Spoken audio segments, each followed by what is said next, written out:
Hello mga ka-fam! Ngayon po, ulam namin ampalaya. Magluluto ako ng ampalaya. Hiniwa-hiwa ko lang po yan sa pabilog. Tapos, nilagyan ko po ng itlog. Yung itlog, nilagyan ko lang po ng seasoning tsaka asin. Nilagyan ko lang po yung butas ng ampalaya, ng itlog. Para may design siya. Pinirito ko na rin po yung ampalaya na yan. Tapos, isinalang ko uli. Babalik na rin ko na po yan mamaya-maya para maluto na po siya. At saka po, ayan. Ayan na yung output niya po. Itikman na po namin ng aking anak.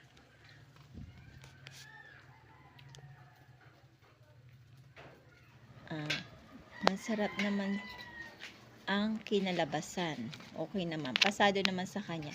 Yun lamang po. Thank you for watching. Till next time. Bye-bye.